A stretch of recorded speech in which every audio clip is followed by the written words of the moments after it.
Few more examples here. This is the cube root of 1/8. So since it's a cube root and that's a 3, we're going to write this as, let me just fix this a little bit. 1 can be written as 1 cubed,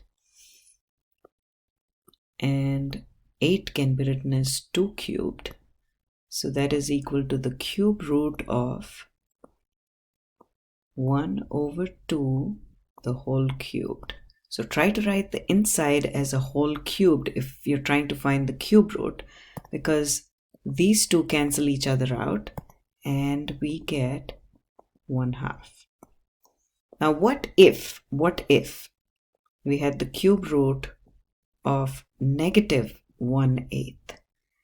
So then that would be equal to, remember this is an odd number, so it's going to be a negative answer. It's going to be a -1/2. Everything else remains the same. Let's look at the next problem, the second one. Again, it's the cube root of, cube root of 27/64, which means we're going to write the inside as a cube. So that's 3 cubed over 4 cubed. 4 4s are 16, 16 4s are 64. So 64 is 4 times 4 times 4. And the minute you write it as a cubed, you can fix it a little bit. You could write it as a whole cubed. That's 3/4 the whole cubed. Same thing. This cancels with this, and the final answer is 3/4. What if it was the cube root of a negative number, 27/64? Remember, if this is odd, the negative inside is not a problem. Your final answer is going to be the same thing, except that it's going to have a negative sign in front of it. Next, what about the square root? Remember, square would mean there's a 2 here. If this is even, immediately remember that this is going to be undefined.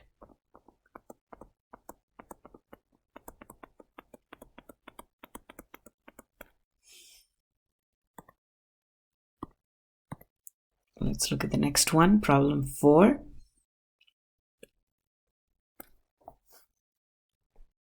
$125 is 25 times 5, which is 5 times 5 times 5, which is equal to 5 cubed. And using this, 0.5 times 0.5 times 0.5 is, it is 125 with 3 decimal places, so it's 0.125. So we can write 0.125 as 0.5 the whole cubed, and that's equal to 0.5. And also, as I said before, you can also think of this as 0.5 the whole cubed, but the cube root is the same as 1/3, so that's going to be 0.5 to the power of 3 times 1/3, and that gives you the same answer, 0.5. Same thing here. You can think of this as 3/4 the whole cubed, and the cube root is the same as the opposite of a cubed, and that's why these two can cancel each other out and you get a 3/4. That's just another way of thinking about it.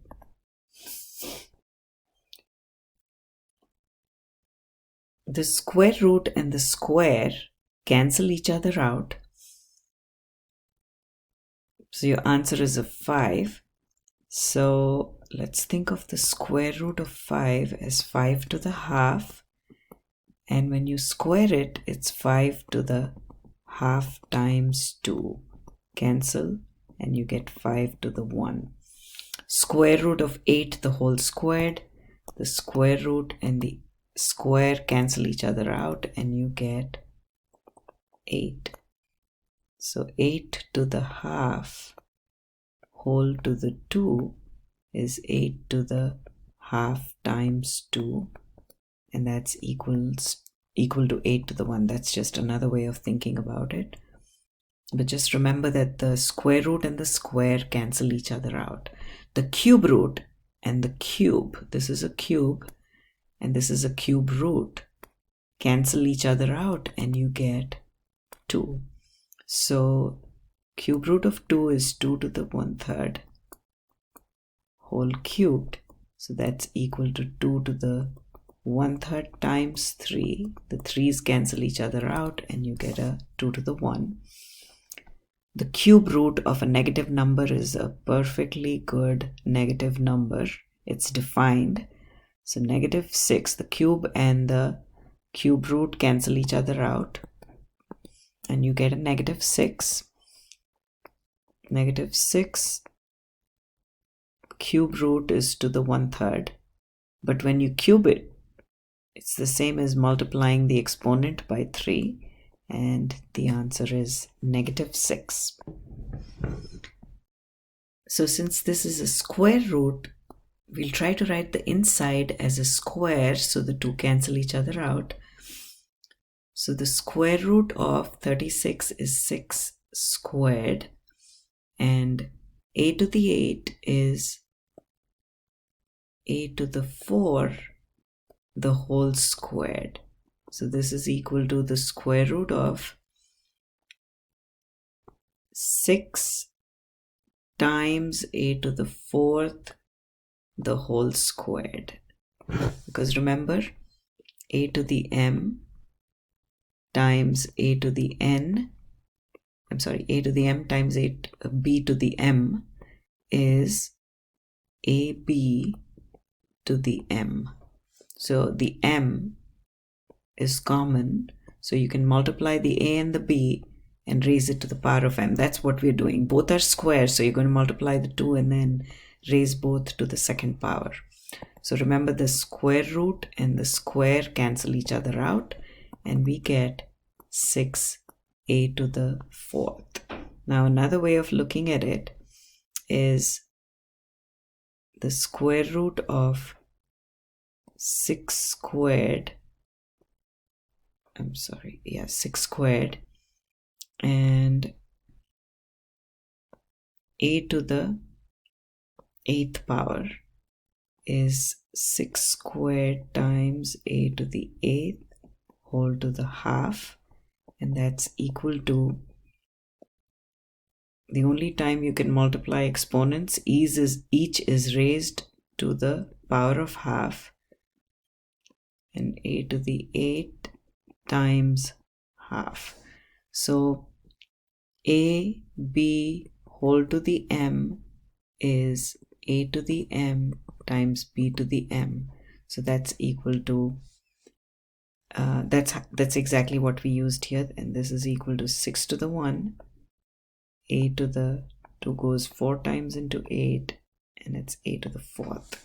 So basically, when you take the square root, you're dividing each of the exponents by 2. And that's how you get the 4 and the 1.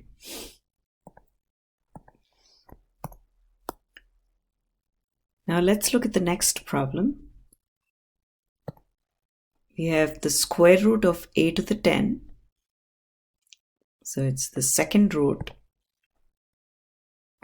of a to the 10. And this is equal to, so I'm going to write everything as a square.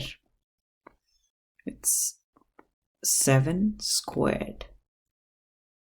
10 is 5 times 2, so it's a to the 5th the whole squared, because 5 times 2 is 10.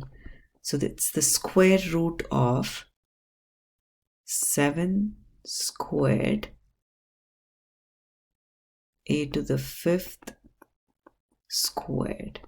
I'm going to combine these two and write it as 7 a to the 5th the whole squared.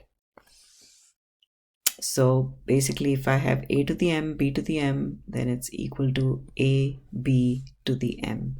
So this is equal to, these two cancel each other out and I get 7 a to the 5th.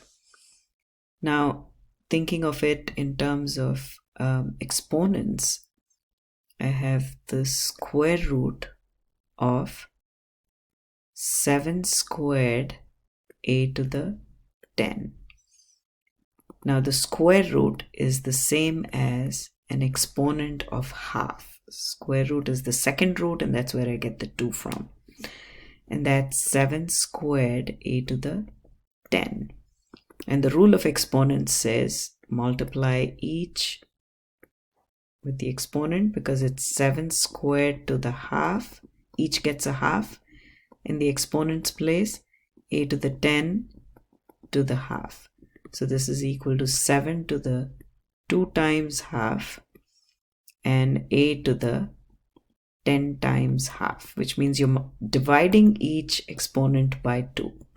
2 goes 5 times, so that's how you can say you get 7 a to the 5th. So use any one method that you are comfortable with. The next one is the cube root. Remember, now you have a cube root.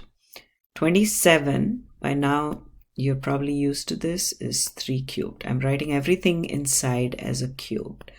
Now a to the 12 is a to the 4 times 3, and I can write this as a to the 4 the whole cubed. So a to the 4 the whole cubed, and this is equal to 3 cubed. 3 a to the 4th. Each has a cube, so I can combine the two and write a cube. And remember, we are trying to find the cube root. So this is 3 a to the 4th the whole cubed to the 1/3. And this is equal to